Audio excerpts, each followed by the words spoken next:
Our next speaker, who is going to speak on constructivism, is Reverend Ayokunle Ogunyinka.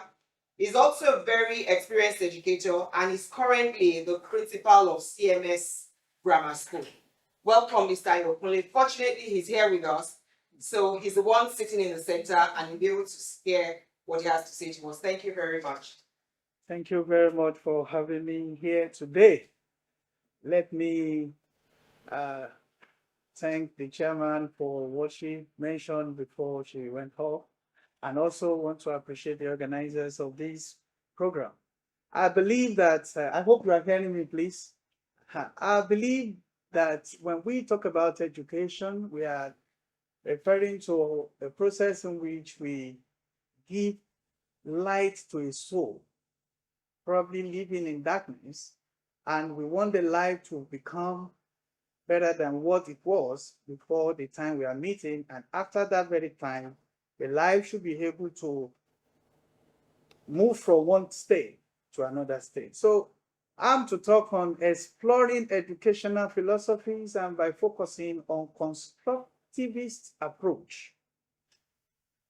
When we talk about educational philosophies, we have many of these philosophies. And in the field of education, is that constantly evolves and new theories and approaches emerging to enhance students' learning. One such approach gaining popularity is constructivism, which emphasizes hands-on learning, scaffolding reflection, collaborative learning, authentic tasks, multiple perspectives, and flexible assessments. Hence, there is a need to adapt these educational approaches to foster better engagement, understanding and retention of knowledge, leading to more meaningful learning experiences, which is aided by some of these educational philosophies. We all know about the perennialism, which emphasizes enduring truth and principles, focusing on the importance of teaching universal knowledge and critical thinking skills. And of course, we are familiar with idealism, which also emphasizes on the importance of ideas and mind, focuses on cultivating intellectual and moral development through the pursuit of truth, beauty, and goodness.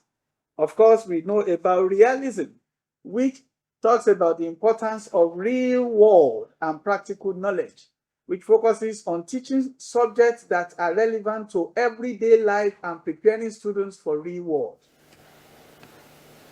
Pragmatism as well as essentialism, we all know about all this. Let's now come to constructivism. Constructivism emphasizes active learning and the construction of knowledge. This is talking about providing opportunities for students to explore, experiment, and make connections through hand-on experiments. Now, let's look at the picture we have.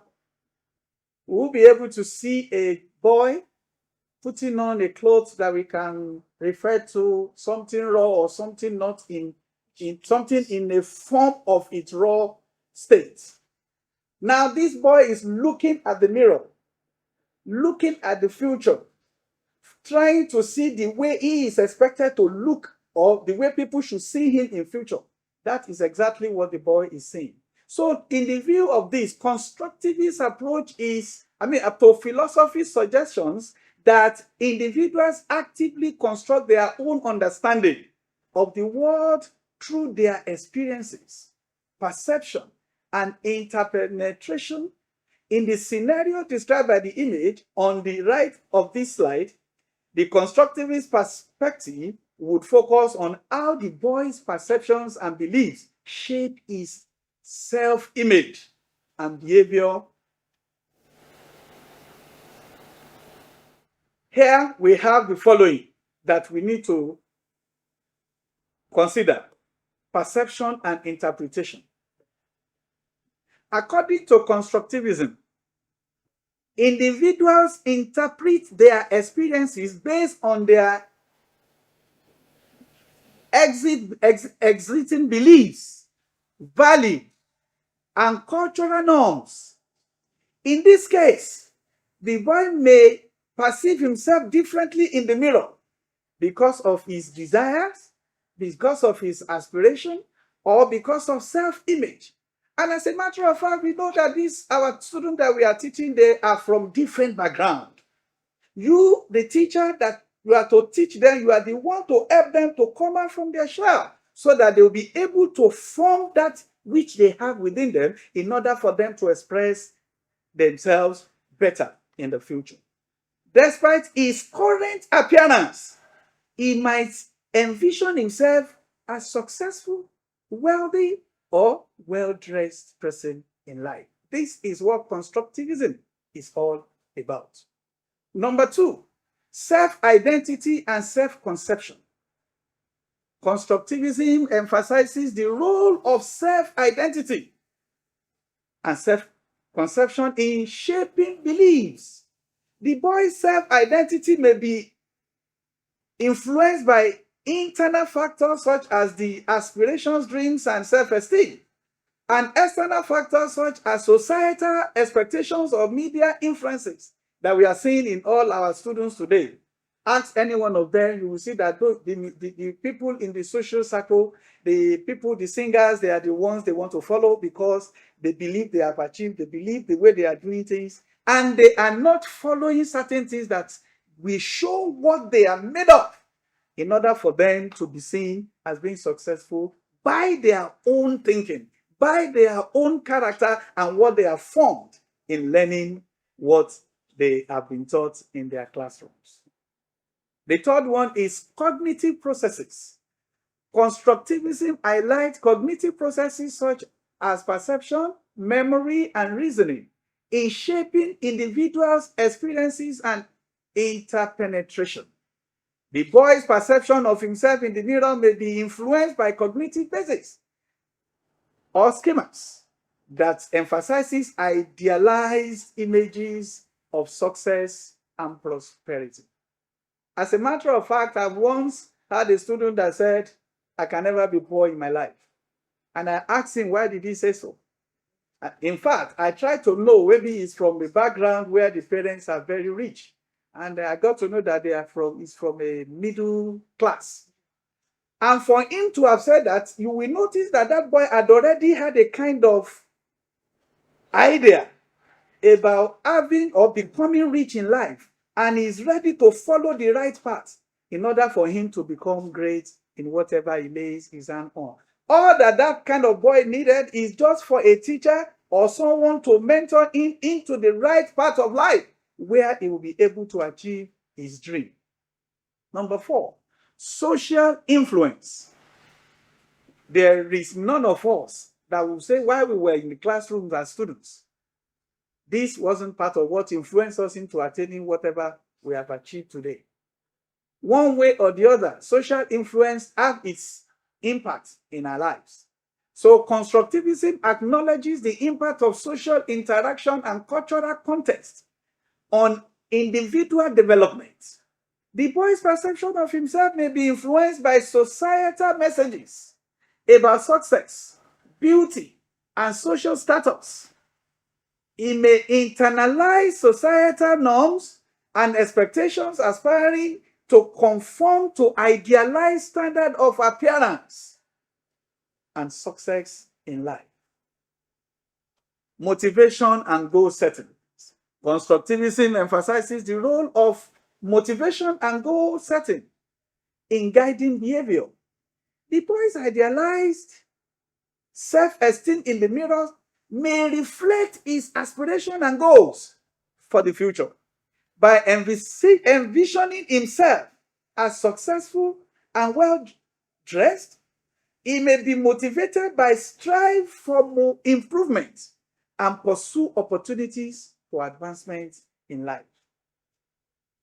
In summary, the constructivist approach may explain the boy's perception of himself in the mirror as a product of his experiences, beliefs, aspiration, and societal influences. Despite his current circumstances, It constructs an idealized image, self-image based on his desires for success, wealth, and sophistication. This self-perception influences his behavior and may motivate him to pursue his goals and aspiration in life. Now, as a teacher, it is your role. Yes, you are teaching a particular subject, but by the time you are in the classroom, what you are teaching the students should be linked to their life experience. Should be linked to their life experience that will make the child, the student in your class, relate what you are teaching him or her in the class to what is going on in the world. And as a matter of fact, to understand this constructivism, which we have talked about the definition, the key principles and concept of constructivism. Now, the role of the learner in classroom activities is also very important for us to have at the back of our mind. Let's look at this diagram. Now, all these explore, explain, extend, evaluate, all are focusing on students' attention. For students to answer certain questions by himself, and also before answering, discover some problems which will be presented either by the class teacher or subject teacher or the environment where they live, that will make them to bring to the class to ask from their teacher, and that because their teacher is believed to be the one that can give them idea about this. Let's look at this one after the other. Constructivism is a learning theory that emphasizes the active role of learners in constructing their understanding and knowledge of the world. Some key principles and concepts of constructivism, as depicted in previous diagram, include active learning. And when we talk about this, we are referring to learners actively engaging with the learning materials and construct their knowledge through experiences and interactions. Now, this, as a physics teacher, you are teaching the students on gravitational law, a gravitational pull. It's abstract to the students, they can't see and they can't understand.